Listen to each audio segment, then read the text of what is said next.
Matur suwun Ustazah. Bismillahirrahmanirrahim. Assalamualaikum warahmatullahi wabarakatuh. Waalaikumsalam warahmatullahi wabarakatuh. Alhamdulillahirrahmanirrahim. Puji syukur kehadirat Allah Subhanahu wa taala atas segala limpah nikmatnya buat kita semua. Bapak Ibu sekalian, alhamdulillah kita dalam kondisi iman dan Islam, dalam kondisi sehat. Ya, alhamdulillah insya Allah kita bisa bersilaturahim pagi ini. Salawat dan salam semoga senantiasa tercurah kepada junior kita Nabi besar Muhammad Sallallahu Alaihi Wasallam. Semoga kita dan anak-anak kita, keluarga kita, saudara-saudara kita semuanya mendapatkan menjadi bagian daripada umat Rasulullah yang telah mendapatkan syafaat oleh Rasulullah di yaumil qiyamah. Baik, Bapak-bapak dan Ibu sekalian, alhamdulillahirrahmanirrahim. Kita bertemu lagi ya Ustazah setelah sekian lama gitu ya, program orang tua dari Yayasan Amal Mulia. Amal Insan Mulia. Amal Insan Mulia gitu. Ya, atau gimana Ustazah? Dari semua lembaga TK, SDMI dan SMP. Oke, alhamdulillah, amin. Oke, Bapak Ibu sekalian, perkenalkan nama saya Rita. Mungkin sambil di share slide, Ustazah. Mungkin saya sekitar ya 1 jam maksimal, ya nanti 1 jam yang kedua nanti soal anak saya. Jadi di Jordan sekarang masih jam sholat subuh, jadi masih sholat subuh dia. Jadi mungkin sebentar lagi akan join ya. Subuhnya dia jam 5 atau ya jam 5 di sana. Oke. Jadi mungkin hari ini saya akan mengambil tema bahagia mendidik anak berakhlak dan berprestasi gitu ya mungkin ya. Jadi nanti sebagian materi tentang Al-Quran mungkin akan disampaikan oleh anak saya, tapi mungkin saya akan membahas dari sesi ini ya, dari sisi orang tua gitu. Nanti dari sisi anak ya akan di Al-Quran, dan dari sisi anak nanti mungkin akan Mas Yusuf ya. Jadi Yusuf ini anak saya nomor 4 gitu. Ya saya 7, jadi sebagian ada di foto ini beberapa. Kita punya dulu ikut kegiatan di Wanjus. Baik, monggo Ustazah, next slide ya. Jadi Bapak Ibu sekalian gitu guys, saya pikir seperti apakah yang menjadi dasaran ketika kita mendidik anak gitu. Terutama untuk menjadikan keluarga kita menjadi keluarga-keluarga yang dekat dengan Al-Quran gitu. Yang pertama, kita sebagai orang tua, tentunya Bapak Ibu yang sudah menyekolahkan putra-putrinya di Yaim ya, mungkin ada yang TK, SD sampai dengan SMP gitu ya. Tentu yang pertama kita harus bersyukur gitu ya. Alhamdulillah gitu Allah berikan karunia kepada kita putra-putri yang manis-manis, yang soli-soli, yang pinter-pinter, yang normal bahkan gitu ya. Jadi yang bisa sekolah dengan baik di TK, SD dan seterusnya gitu ya. Tentu rasa syukur inilah yang harus terus kita ini ya sehari-harinya gitu ya. Sehari-harinya harus terus kita ungkapkan gitu atas kesehatan anak-anak kita, kecerdasan anak-anak kita. Karena dengan rasa syukur ini insya Allah akan menambah gitu ya, menambah nikmat berikutnya, dan kita akan lebih fokus kepada rasa syukur, kita akan lebih fokus kepada kelebihan atau kebaikan daripada anak-anak kita gitu. Nah, sedangkan misalnya anak kita nih sudah mau baca Quran nih 1 halaman, 1 juz, alhamdulillah gitu, mau belajar setiap sore, mau pergi ke TPA dan seterusnya, di sekolahan mau ngaji, itu kita syukuri gitu ya, kita bersyukur untuk hal-hal yang sedemikian. Kemudian bagaimana kita sebagai orang tua itu terus kemudian banyak melakukan amal solih gitu ya. Tentunya bersyukur dilanjutkan dengan amal solih yang bisa kita lakukan memang sebagai orang tua. Bagaimana kita berupaya semakin dekat dengan Allah. Itu mungkin poin-poin utama gitu ya, kita sebagai orang tua untuk kemudian bisa menjadikan keluarga kita, anak-anak kita sebagai anak-anak yang cinta Al-Quran begitu. Jadi memang kemudian kita ini ya, jadi itulah yang menjadi pokok gitu ya. Biasanya yang saya mengajak Bapak Ibu sekalian gitu ya, dan tentu saya juga mengingatkan diri saya sendiri tentang bagaimana kita selalu bersyukur dan berupaya untuk menambah amal solih. Dan menarik ini ya teman-teman sekalian ya, ketika kita ya amal solih apapun yang bisa kita lakukan, yang bisa Bapak Ibu lakukan gitu ya. Dan kadang memang kita bisa meniatkan gitu ya amal soleh itu untuk ya semoga misalnya lah kita apa yang sederhana gitu ya, misalnya melarisi dagangan orang yang di pinggir jalan misalnya, kita niat ya Allah ini saya ngelarisin dia, semoga dia bisa nyekolahin anaknya dengan baik, semoga anak-anak saya juga bisa sekolah dengan baik ya, seperti itu. Kita niat sambil berdoa, sambil beramal, sambil berdoa itu terus gitu ya kita lakukan ya. Ya apapun yang halal sederhana apapun amal soleh yang bisa kita lakukan itu dan kita niatkan gitu ya untuk bisa mendampingi anak-anak kita sekolah gitu. Karena nanti semakin besar anak-anak sekolah, kalau sekarang mungkin masih TK, SD, itu sekolah masih diantar jemput ya. Nah, orang tua masih membersamai anaknya, tapi nanti semakin gede, semakin SMP, SMA, kuliah dan seterusnya gitu kan, kita anak-anak itu sudah tidak bersama kita lagi gitu. Karena mereka punya dunianya sendiri, mereka punya sekolahnya sendiri. Nah, kemudian kita juga harus punya alasan gitu ya untuk semakin dekat kepada Allah, semakin memperbanyak amal ibadah sesuai dengan kemampuan kita masing-masing. Alhamdulillah ini insya Allah sebentar lagi Ramadan. Semoga Allah menyampaikan kita dengan bulan Ramadan gitu. Kita sudah bisa mulai merancang gitu ya agenda-agenda kegiatan apa di bulan Ramadan yang bisa kita lakukan di tengah kesibukan kita sebagai orang tua. Puasa misalnya, kemudian kegiatan berbuka atau berbagi takjil, atau kemudian kita punya semangat untuk membaca Al-Quran lebih banyak, mengerti maknanya, membaca artinya dan seterusnya. Kita coba rancang semakin dekat setiap hari. Dan sekali lagi ini memang kembali ke diri kita masing-masing dalam artian kita punya target pribadi masing-masing sebagai orang tua. Kalau biasanya misalnya baca Qurannya 1 halaman menjadi 2 halaman, setengah juz menjadi 1 juz, gitu, dan seterusnya. Misalnya sholat sunnahnya dikencengin dan lain-lain, infak sedekahnya diperbanyak dan seterusnya. Jadi memang monggo disesuaikan dengan masing-masing. Nah, kemudian bagaimana kita mendidik anak gitu nih, Bapak Ibu sekalian ya. Setelah kita mempunyai dasar-dasar pokok tadi sikap mental sebagai seorang tua, maka dalam proses mendidik anak ada 3 yang saya tuliskan di sini. Yang pertama adalah kurikulum. Jadi kita harus sebagai orang tua itu mempunyai kurikulum. Karena sesungguhnya orang tua adalah pendidik utama gitu di anak-anak kita gitu. Bahwa kita sebagai orang tua itu menjadi kewajiban kita, menjadi tanggung jawab kita untuk mendidik anak-anak kita. Sehingga kita sebagai orang tua itu kita menyusun kurikulum. Nah, mungkin di sini mungkin saya akan spill sedikit gitu. Kurikulum apa sih yang kita jalankan di rumah kita ini? Yang pertama tentu kurikulum iman Islam gitu ya. Imanan keislaman adalah kurikulum yang sepanjang hayat akan terus kita didik kepada anak-anak kita. Karena saya memang memiliki dasar kurikulum Al-Quran ketika anak-anak masih kecil, masih TK gitu ya, masih SD, saya pastikan anak-anak bisa membaca Al-Quran dengan baik gitu ya. Berinteraksi dengan Al-Quran dengan lebih baik lagi gitu. Jadi memang Al-Quran menjadi pelajaran pokok di rumah kita gitu. Saya pernah membuat rumah tahfidz ya. Saya mengundang guru-guru Al-Quran ke rumah. Saya mengirim anak-anak ke TPA, ke pesantren-pesantren Quran. Itu adalah salah satu upaya kita. Nah, kurikulum itulah yang kemudian saya mengajak Bapak Ibu sekalian untuk menjadikan Al-Quran sebagai kurikulum utama di rumah gitu ya. Untuk semua anggota keluarga ya. Jadi bukan cuma untuk anak, untuk Bapak Ibu. Jika misalnya ada Bapak Ibu yang belum lancar misalnya membaca Al-Quran, nah, bagaimana Bapak Ibu juga bisa mengikuti kegiatan tahsin misalnya. Jadi memang Al-Quran ini mata pelajaran yang bisa diikuti oleh semua orang yang ada di rumah. Mulai dari bapaknya, ibunya, kalau ada kakek, nenek, ada di rumah, ada sopir misalnya, ada pembantu, ada siapapun yang ada di rumah, sampai anak bayi pun dia bisa ikut belajar Al-Quran gitu ya. Itu kurikulum untuk semua kalau Al-Quran. Beda dengan misalnya kalau matematika atau fisika misalnya, atau apa, bahasa Inggris, itu kan tidak untuk semua usia. Gitu. Tapi kalau Al-Quran adalah kurikulum untuk semuanya. Jadi ini mungkin perlu ya Ramadan ini bisa kita gunakan sebagai sarana gitu ya untuk kembali mengecek misalnya ya kedekatan kita dengan Al-Quran. Membacanya sudah lancar belum misalnya, kemudian membacanya sudah rutin setiap hari belum misalnya, kemudian bagaimana kita bisa membaca artinya, mungkin mendengarkan juga kajian-kajian tafsir ya sedikit-sedikit ya, tapi itu terus kita checklist lah di keluarga kita masing-masing begitu terkait dengan Al-Quran ini seberapa jauh. Karena apa? Karena memang nanti mungkin akan disampaikan Mas Yusuf ya tentang keutamaan-keutamaan Al-Quran gitu ya. Salah satunya memang Al-Quran itu kemudian menjadi benteng bagi anak-anak kita sih. Jadi ketika anak kita dimanapun itu sahabat dekatnya itu adalah Al-Quran, teman mainnya itu adalah Al-Quran, itu yang kita harapkan. Kemudian faktor kedua adalah dalam mendidik anak kita tidak bisa sendiri sebagai orang tua, kita membutuhkan guru dan sekolah. Nah, saya pikir Bapak Ibu kita semua mesti bersyukur ya, alhamdulillah sudah berada di lingkungan sekolah yang baik gitu ya, di lingkungan sekolah Islam yang sangat memperhatikan orang tua, ada forum sekolah orang tua, kemudian ada ini ya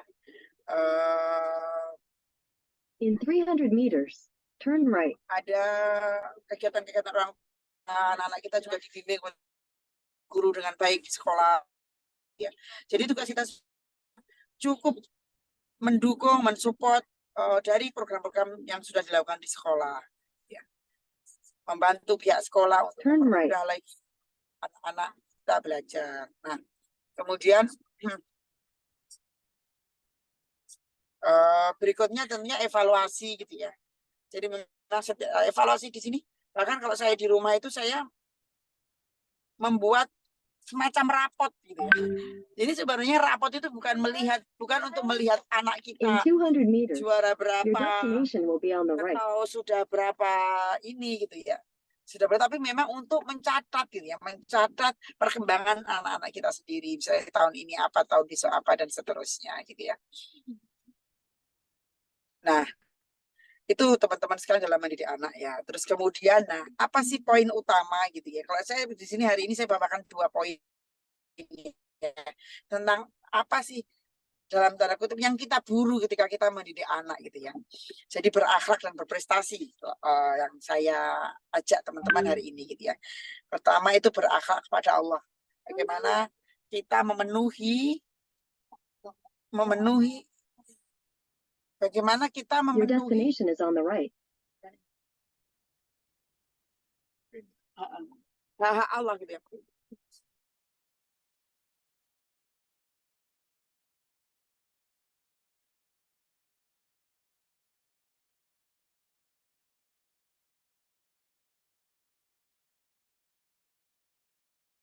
Jadi bagaimana terus kemudian kita berakhlak, bagaimana anak-anak itu memahami tentang berakhlak kepada Allah ya. Jadi memenuhi hak-hak Allah, memenuhi kemudian kewajiban yang harus kita tunaikan kepada Allah.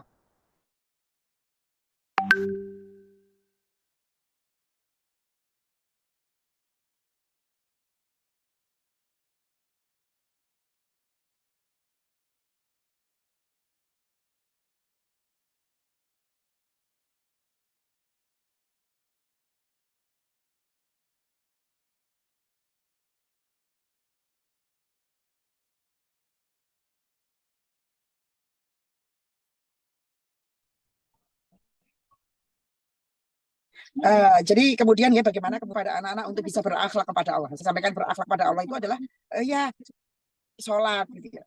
Sholat itu sebenarnya kan Allah memanggil kita gitu ya. Jadi ibaratnya zaman sekarang itu gercep gitulah, kalau udah adzan itu kita gercep. Kita ngajarin anak-anak untuk gercep untuk kemudian gercep. Lurus.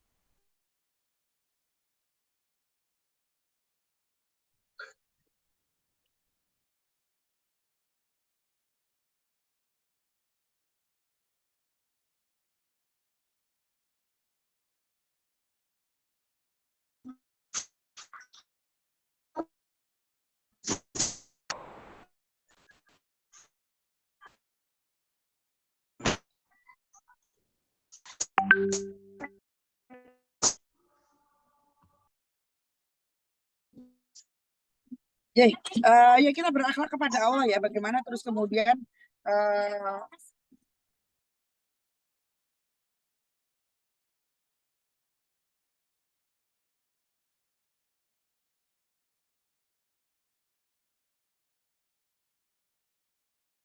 jadi bagaimana kita anak-anak kita mengajarkan kepada anak-anak kita untuk mengenal Allah gitu ya, sehingga kita bisa berakhlak dengan baik kepada Allah.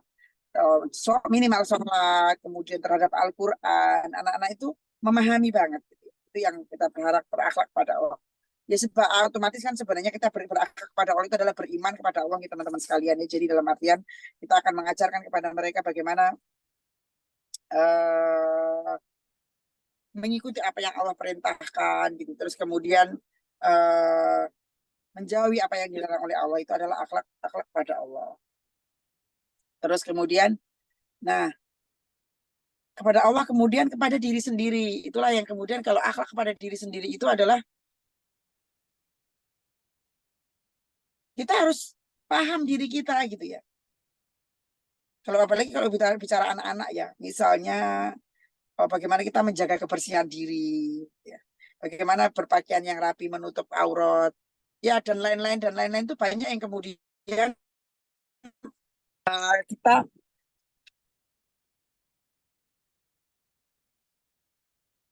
kita ini ya teman-teman sekalian ya, kita ajarkan kepada anak-anak kita senantiasa menjaga kesehatan. Itu bagian dari bagaimana berakhlak kepada diri sendiri gitu kan. Menjaga kesehatan, mengatur waktu, anak-anak kita ajarin untuk tepat waktu dan disiplin pada diri sendiri. Anak-anak kita ajarkan dia untuk punya cita-cita. Itu adalah akhlak kepada diri sendiri ya. Kemudian bagaimana berakhlak kepada orang lain. Ya minimal kepada orang tua, kepada guru, kepada tetangga kanan kiri, kepada orang yang lebih sepuh ya. Kita ajarkan itu akhlak yang mulia gitu kan.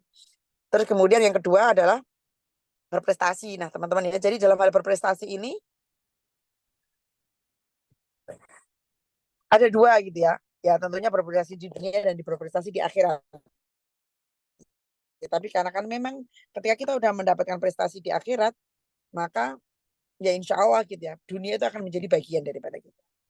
Nah, jadi teman-teman inilah Bapak Ibu sekalian gitu ya, rentetan anak berakhlak, berprestasi ya di dalam dunia dan akhirat, dan dalam hal ini insya Allah nanti Al-Quran itu akan menjadikan dasar ya, dasar dari pendidikan kita gitu.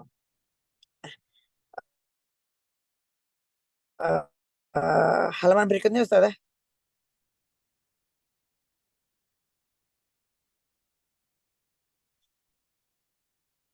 Nah, kemudian gimana ya activity kita sehari-hari gitu Bapak Ibu sekalian ya. Desain proses dalam mendidik anak saya itu gimana sehari-hari biasanya kayak gitu ya.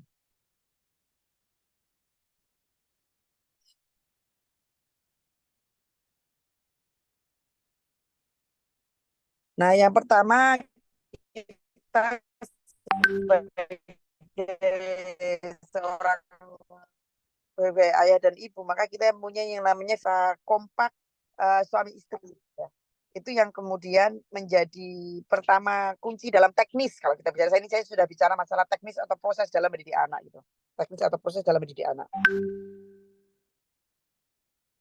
Visi misi. Nah, sebenarnya menarik ya. Sebagaimana mungkin Bapak Ibu ada yang berbisnis ya, atau punya usaha atau mengerja kantoran.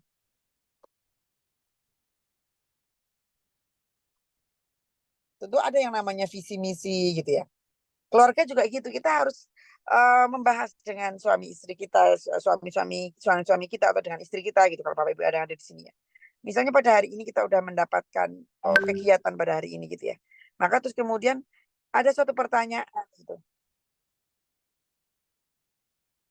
Visi misi kita keluarga itu apa gitu ya. Kita harus tuliskan menjadi keluarga yang titik. Kita bisa menuliskan begini ya. Menjadi keluarga yang titik. Misalnya seperti itu. Kalau di kami di keluarga Quran Teladan kita menjadi keluarga teladan dalam akhlak dan teladan dalam Al-Quran. Itu yang kita tulis di visi misi keluarga kita. Jadi menjadi keluarga teladan dalam akhlak dan Al-Quran gitu kan. Kalau dalam akhlak kita menyebutnya bahasa Indonesianya behavior gitu ya istilahnya. Nanti saya akan ceritakan lagi ya. Jadi seperti tanggung jawab, fokus pada solusi gitu ya kan.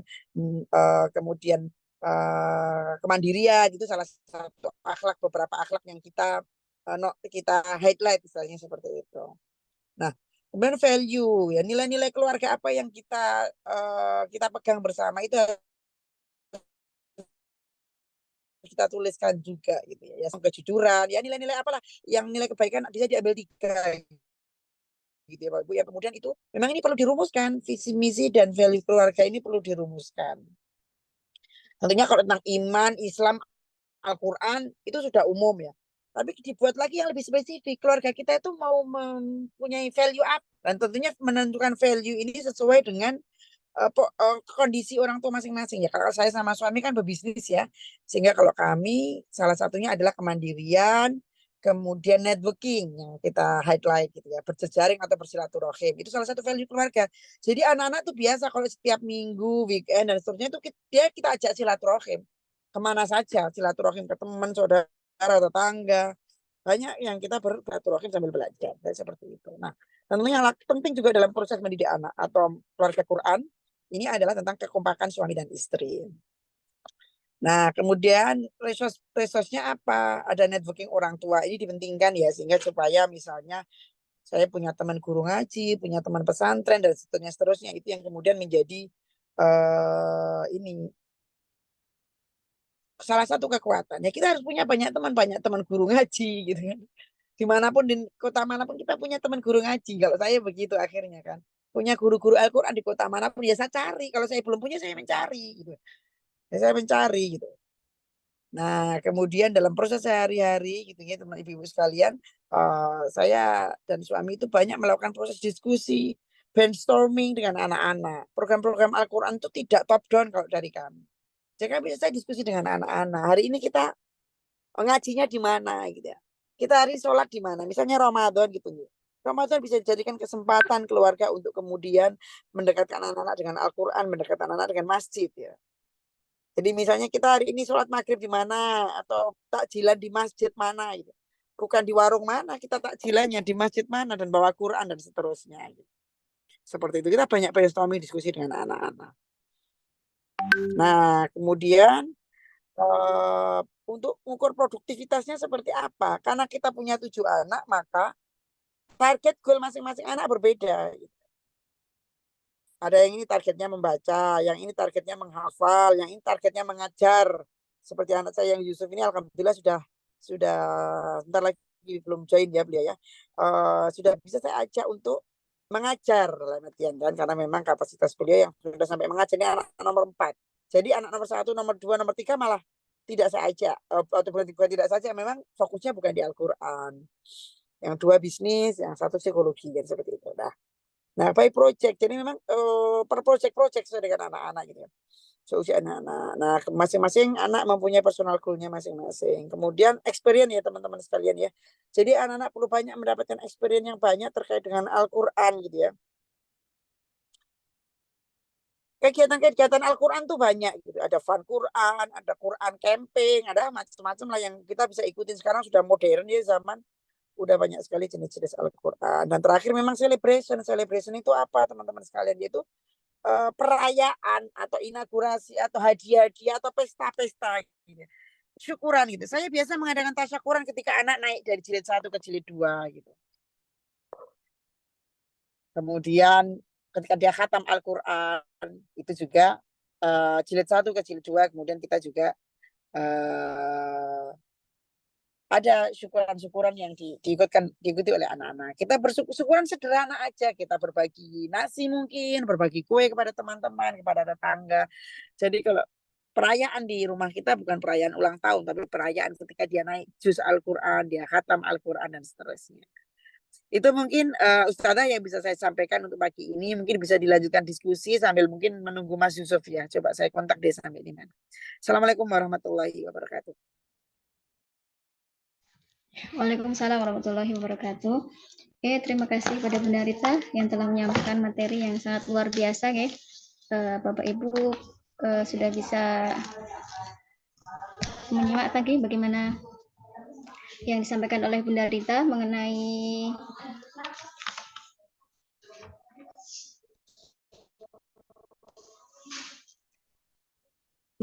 keluarga, ini pembentukan keluarga, kemudian orang tua bagaimana membentuk keluarga, bagaimana orang tua berkomunikasi dengan putra-putranya, membentuk goal masing-masing, begitu nggih, diskusi dan sebagainya. Ayah Bunda mungkin juga sudah mencatat apa yang tadi sudah beliau sampaikan. Jika ada hal-hal yang masih belum jelas bisa ditanyakan, atau mungkin hal yang lain yang bisa menjadi pertanyaan oleh Bapak Ibu semuanya, dipersilahkan, kami buka diskusi. Monggo bisa bertanya secara langsung atau melalui chat.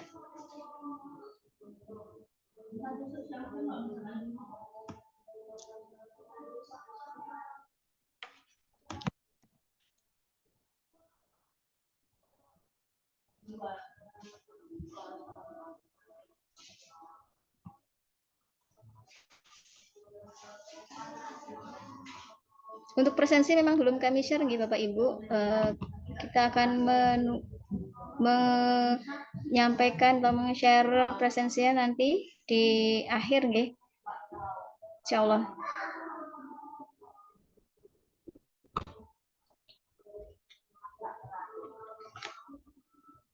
Monggo Bapak Ibu ada yang mau bertanya kepada Bunda langsung atau melalui chat dipersilakan.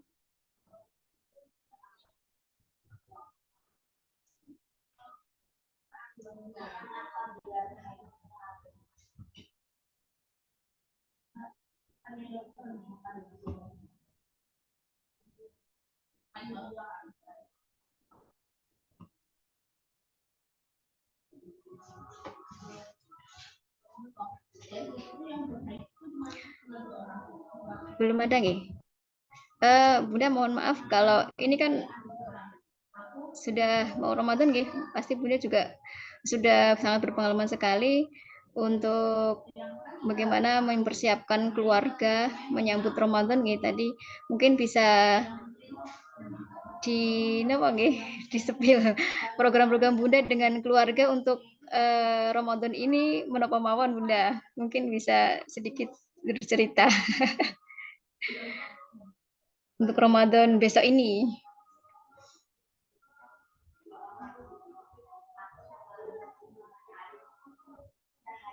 Oke, jadi kami Ramadan itu sudah ada beberapa kegiatan. Kita ada kegiatan rutin di sana. Jadi kita ada itikaf keluarga. Jadi memang 10 hari terakhir gitu ya.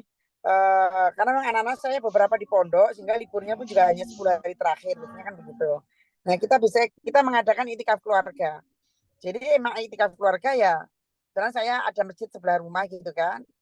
Sebelah rumah ada masjid, saya mengaktifkan di masjid itu. Ya sebenarnya kita bentuk panitia udah berjalan 7 tahun lebih gitu ya. Secara reguler kita ada itikaf keluarga. Agendanya apa itikaf? Ya malam itikafnya Qiyamul Lail satu.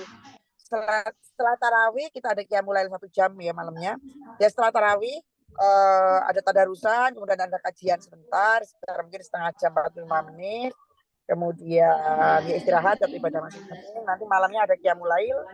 Kemudian setelah ada Qiyamul Lail ada sahur bersama, nanti sesudah subuh ada kajian. Itu yang kita organizing ya. Jadi memang sudah menjadi itu agenda keluarga yang sudah kita jadikan acara umum gitu.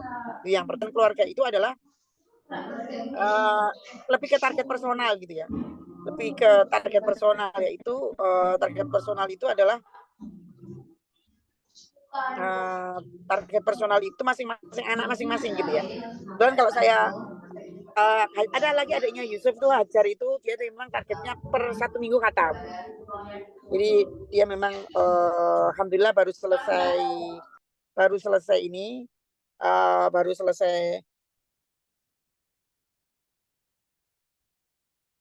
selesai setoran Al-Quran ya, setoran Al-Quran yang 1 kali duduk 30 juz ya. Jadi dia setor selama 24 jam. Ya kira-kira mungkin sehari semalam lah. Kurang waktu sholat gitu ya. Kemudian beliau Hajar ini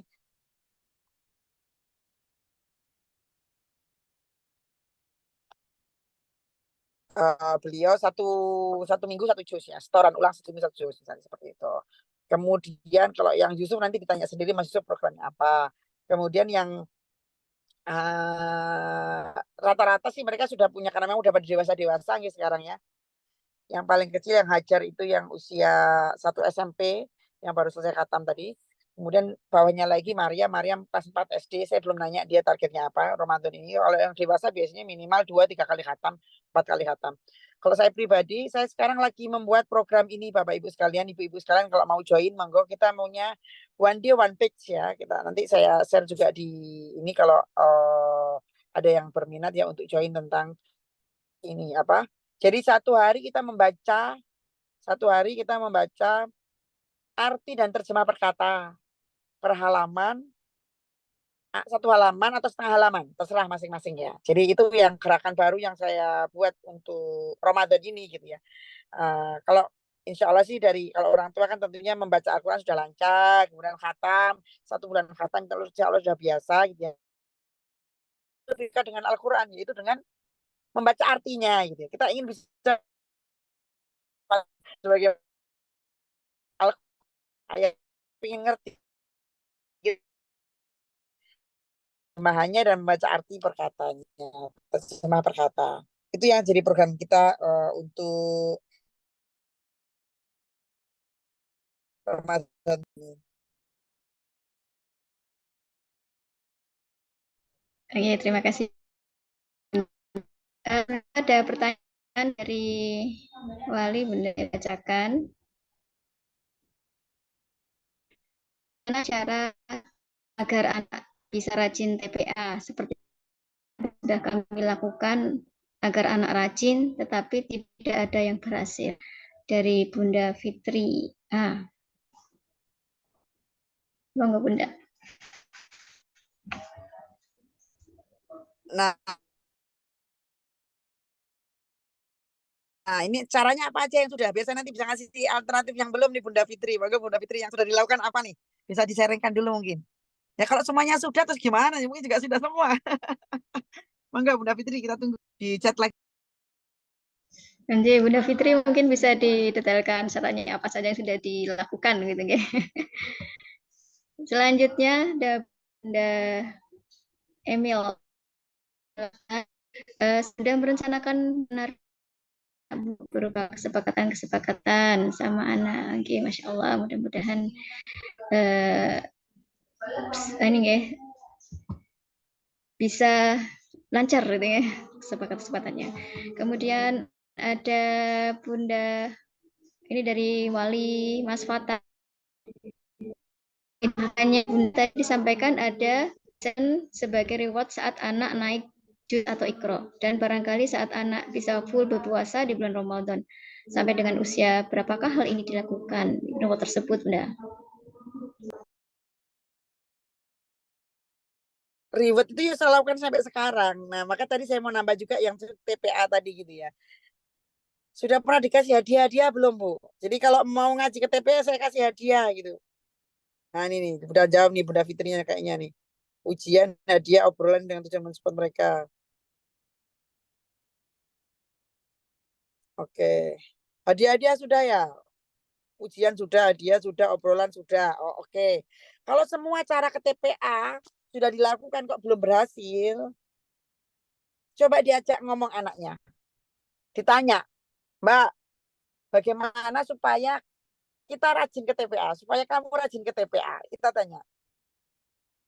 Saya tuh nggak suka ada di TPA itu. Soalnya gurunya nggak enak. Teman-temannya resek misalnya. Udah kita ganti TPA-nya.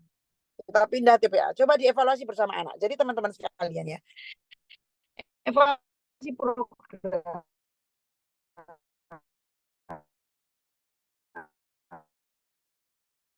dengan anak itu bukan top down. Bukan kayak, bukan ya. Kalau dosen pembimbing ngasih evaluasi sekali. Tapi kalau dengan anak kita ajak ngobrol aja mereka. Kita ajak ngobrol aja mereka gitu ya. Gimana tadi TPA-nya? Seneng kah? Gurunya bagaimana? Temannya gimana? Banyak jajannya enggak misalnya. Jadi memang kita ajak ngobrol dia, kita tanya kenapa gitu ya. Bukan kenapa, kita tanya pendapat dia tentang TPA-nya dia itu. Bosen lah ya ketemunya itu aja misalnya bagaimana. Jadi solusi-solusi itu akan kita dapatkan dari anak. Kemudian reward Bapak Ibu sekalian, saya mau sampaikan bahwa reward itu sampai kapan diberikan? Ya sampai sekarang saya belikan reward ke anak-anak itu gitu kan. Ya cuman kalau dia udah dewasa gitu ya. Udah dewasa gitu ya. Ya saya nggak perlu ngomong ini reward enggak ya, otomatis mereka akan bertanggung jawab sendiri gitu kan. Gitu kan. Jadi orang kita loh ibu-ibu aja gitu. Kita kan masih senang buatan ustadzah kalau dikasih hadiah kan senang loh. Ya enggak? Misalnya nih, sekolah ngadain SOT bagi orang tua yang hadir SOT nanti akan dapat hadiah umroh gitu nah. Coba siapa yang nggak mau? Kan pada datang semua, benar nggak? Nggak apa-apa. Jadi hadiah itu menyenangkan dan dia mengikat hati, bonding juga dengan anak-anak gitu ya. Sampai sekarang saya masih kasih hadiah-hadiah kepada anak-anak. Hadiah itu juga tidak selalu fisik ya teman-teman. Jangan bahwa hadiah itu adalah seperti hadiah peluk, hadiah cium, hadiah apresiasi dan seterusnya. Oke, monggo next question Ustazah. Selanjutnya, bagaimana mengatur membagi waktu Bunda antara bisnis dan juga target masing-masing anak? dari Bunda Dita.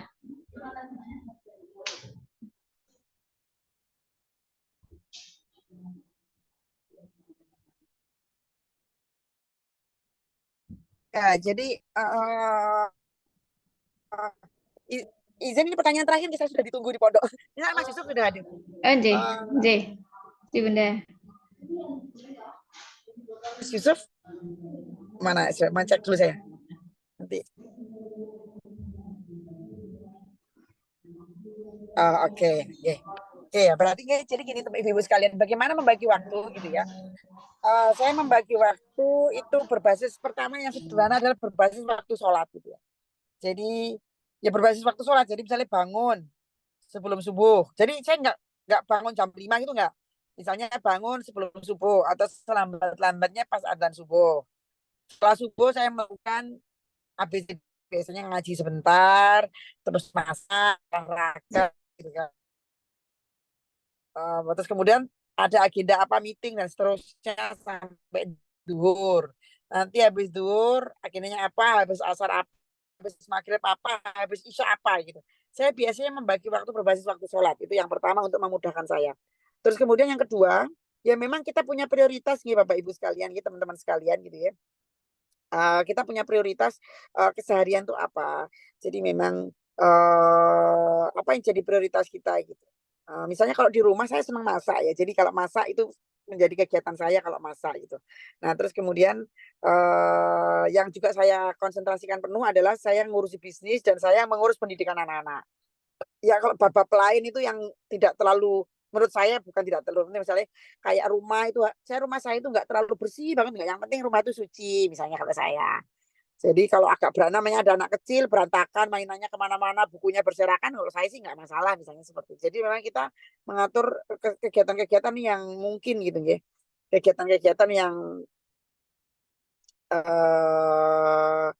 kemudian kita ya memang kita harus bisa menyusun skala prioritas, itu sih yang kemudian saya mau sampaikan. Kemudian di samping itu untuk memudahkan saya juga, maka saya punya yang namanya kemandirian. Jadi anak-anak itu saya dididik untuk mandiri, istilahnya kurang lebihnya begitu ya. Untuk kemudian dia mulai bisa ya yang sederhana aja, mandi sendiri, makan sendiri, dan tidur sendiri ya, seperti itu kan yang sederhana kan. Hal-hal kemandirian seperti itu ya. Jadi harus memutuskan mau pakai baju apa itu sendiri dan seterusnya. Nah, kemudian memang banyak hal yang kemudian uh, saya punya kebiasaan mencatat juga ya, dalam artian begini.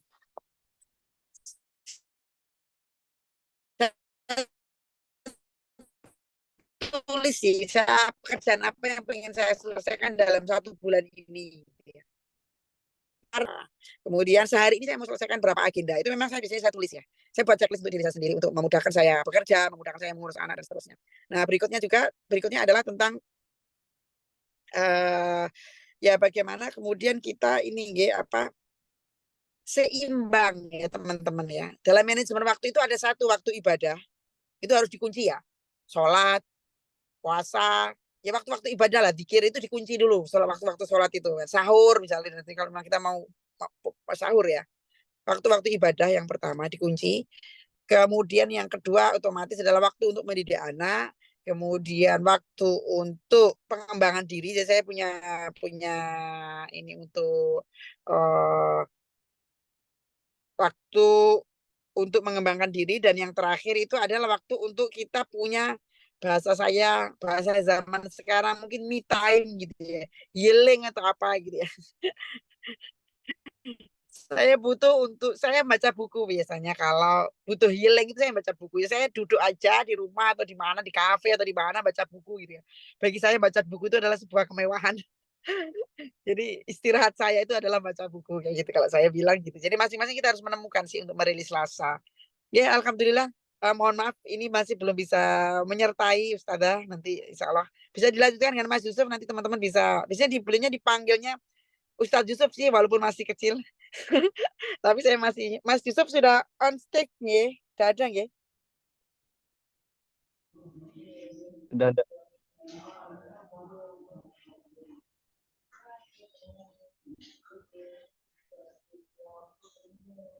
Ya, terima kasih Bunda. Waalaikumsalam warahmatullahi wabarakatuh. Ya, alhamdulillah, Masya Allah ya, Bapak Ibu, ilmu yang disampaikan oleh Bunda Rita sangat luar biasa sekali. Mudah-mudahan kita bisa, ya meskipun hanya sedikit, bisa mencontoh apa yang sudah beliau sampaikan. Kita coba-coba terapkan dalam keluarga kita dengan menyesuaikan bagaimana kondisi keluarga kita. Ada sedikit yang bisa kita contoh ataupun banyak, mudah-mudahan itu bisa menjadi amal ibadah kita semuanya. Nah, selanjutnya menika Ustadz Yusuf sudah hadir nih, putra dari Bunda Rita. Oke. Assalamualaikum Ustadz Yusuf. Oh Waalaikumsalam. ya, Masya Allah. Ya, putra dari Bunda Rita yang keempat, nggih? Putra keempat, nggih? Oke. Ya, yang keempat. Oh iya, sekarang sedang di Yordania, Masya Allah. Ya, selamat belajar Ustadz Yusuf. Ya, ini nanti kami mohon sharing ilmunya, inspirasinya kepada kita semuanya, pada wali-wali, orang tua dari lembaga Yayasan Amal Insan Mulia dari TK sampai SMP ini, ya, tentang untuk temanya membangun keluarga pecinta Al-Quran. Nah, ini dari versi Mas Yusuf sebagai putra dari Bunda, bisa memberikan ilmunya, sharing ilmu dan juga inspirasinya kepada kami semuanya. Dipersilahkan kepada Ustadz Yusuf untuk menyampaikan. Bismillahirrahmanirrahim. Assalamualaikum warahmatullahi wabarakatuh. Waalaikumsalam warahmatullahi wabarakatuh. Waalaikumsalam warahmatullahi wabarakatuh. Sebelumnya perkenalkan, nama saya Yusuf Solih Nur Rahman, putra keempat dari Ibu Rita Eko Yuniati dan Bapak Agus Muhammad.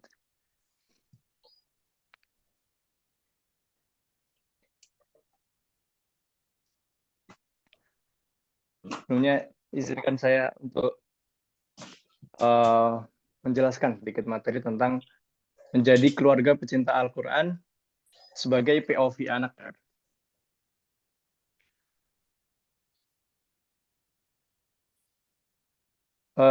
Pertama-tama riwayat pendidikan saya dari SD, sebelumnya TK dulu, TK di Bias ya, di Jogja. Kemudian lanjut SD-nya di Pondok Tahfidz Yanbu'ul Quran anak-anak. Ini saya tahun 2012. Saya kelahiran 2006. Tahun 2012 TK sampai 2018 di SD itu saya mulai menghafal Quran yang pertama. Yang kedua, dari kelas 1 kan sudah mulai menghafal. Kemudian sampai kelas 3, sekitar 2,5 tahun lah. Kelas 3 di pertengahan. Itu alhamdulillah udah khatam ya di kelas 3 itu. Ya, berarti sekitar 2,5 tahun. Kemudian, nah biasanya di pondok saya ini, di Pondok Yanbu'ul Quran anak-anak, di situ ada yang namanya tes 30 juz. Jadi, nanti setiap tahun itu diadakan tes untuk mengetes kemampuan anak, bagaimana udah hafalannya udah lancar belum, udah mungkin atau belum. Nah, di situ saya baru ikut tes di setahun setelah khatam, berarti kelas 3 khatam, di situ kelas 4-nya baru ikut yang tes 30 juz itu, alhamdulillah lulus di usia 10 tahun. Ini foto saya SD yang kiri sama Mas. Dan yang kanan pas foto wisuda setelah pengambilan sanad. Dan setelah lulus SD di SMP setahun pertama itu disuruh ayah bunda untuk sekolahnya jangan jauh-jauh dulu lah. Jadi sekolahnya di Jogja dulu dari 2018 sampai 2019 di pondoknya Ustadz Solihuddin ya, kalau tahu, Pondok Darul Firdaus di Bantul. Ya di situ programnya cuma buat murojaah aja. biar nggak lupa juga kalau misalnya di rumah nggak ngapa-ngapain kan nanti lama-lama lupa juga. Kemudian selama setahun itu juga nyari-nyari pondok lain untuk melanjutkan pendidikan. Kemudian lanjut pas kelas 2 SMP, kelas 2 sampai kelas 5. Ya, kelas 2 sampai kelas 5 SMP. 5 SMA berarti, kelas 2 SMA. Itu saya ke Pondok Tahfidz Alisan Wat Taqwa di Kebumen dari 2019 sampai 2023 baru kemarin. Itu di sana sekitar 4 tahun ya. 4 tahun. Itu saya belajar yang pertama ada Qiraah Asyraf Sughra. Itu alhamdulillah saya selesai dalam 2 tahun pertama. Jadi setahunnya pertama belajar bin Nadhr dulu, Qiraah Asyraf itu dari juz 1 sampai juz 30. Kemudian mengambil sanad juga ya. Jadi nggak cuma belajar, cuman mengambil sanad ke Ustadz Agus Salim juga. Kemudian Qiraah Asyraf Kubra itu juga selesai dalam 2 tahun. 2 tahun setelahnya saya belajar Qiraah Asyraf Kubra dari nol juga, dari nol. Kemudian belajar baca bin Nadhr dulu dari juz 1 sampai juz 30. Baru bil Ghaib dari juz 1 sampai juz 30. Kemudian jadi Qiraah Asyraf Sughra sama Qiraah Asyraf Kubra itu ada beberapa matan-matan yang harus dihafal untuk melengkapi kayak matan Syatibiyah, kemudian matan Durrah, dan juga matan Thayyibatun Nasr. Di pondok itu saya juga sempat menulis buku Usul Qiraat Asyraf Kubra. Jadi Usul Qiraat Asyraf Kubra ini cara untuk mempelajari Qiraat Asyraf Kubra, bagaimana caranya kita membaca dengan qiraah ini, dengan qiraah ini, dengan qiraah ini. Kemudian setelah kemarin 2023 setelah selesai, saya ke Yordania baru 1 tahun kemarin ya, ke Arab University College of Technologies. Nah di sini saya memperdalam bahasa, jadi ya mendalami bahasa Arab aja untuk persiapan kuliah ya. Jadi kemarin kelas 3 SMA ya, kelas 3 SMA saya ke Yordania untuk perdalam bahasa Arab. Kemudian sekarang baru dari 2024, baru 2 bulan, dari Februari kemarin, saya baru masuk kuliah di University of Jordan. Itu di Fakultas Syariah, jurusan Usul dan Fiqh.